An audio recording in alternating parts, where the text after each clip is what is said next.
Hello there, today I'm here to do another non-booktube book review and today I've got a complete out-the-water book which I picked up without knowing anything about, and that is Spider by Patrick McGrath.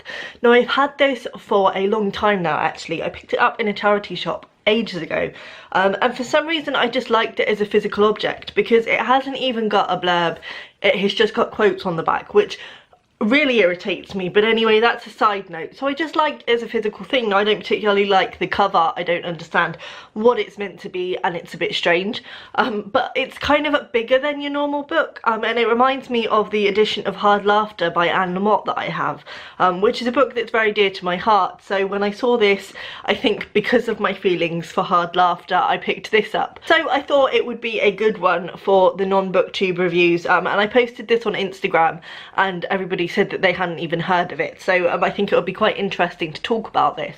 So this is kind of a strange book. It's written in first person, kind of journal I suppose, written by a boy called Spider, or Dennis as he is actually called. He's basically looking back at events that happened in his childhood and trying to make sense of them in his own head. Admittedly at first I had niggles with this and I kind of feel like they still stand.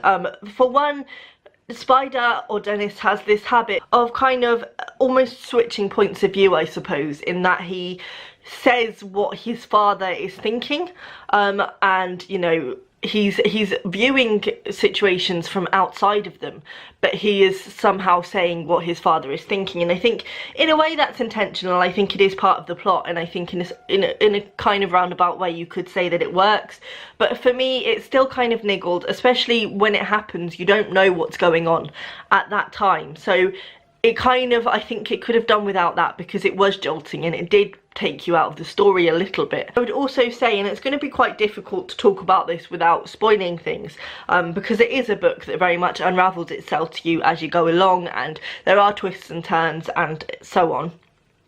But I would also say that there are some things during this journey when you start to think you understand what's going on, and you start to get a better idea of perhaps Spider isn't the most sort of reliable narrator, and you start to piece together what he's telling you, but there are certain things that kind of jolt you out of that as well, I suppose. There are just some things which I think have been put in there to throw you off the scent, but ultimately they just end up being out of place with the actual plot and the actual revelation. But other than that, I quite enjoyed this. I don't know how much it's going to stick with me, and I don't think I'll particularly rush to reread it, but it was quite interesting. I enjoyed the character development in this. It's also quite an old book at this stage. It was published in 1991 in the UK, so it could have been problematic in the fact that it deals a lot with mental health, and I think there is a risk then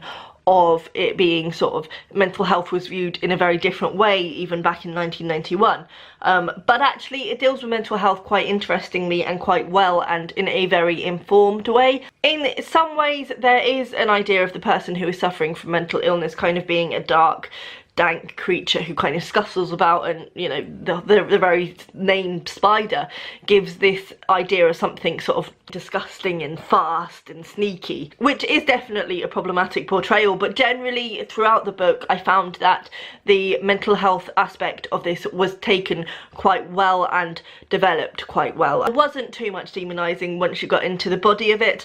Ultimately I'd say it's worth a read, especially if you like kind of books with twists and turns and kind of mystery books that relate also to mental health and unreliable narration and things like that.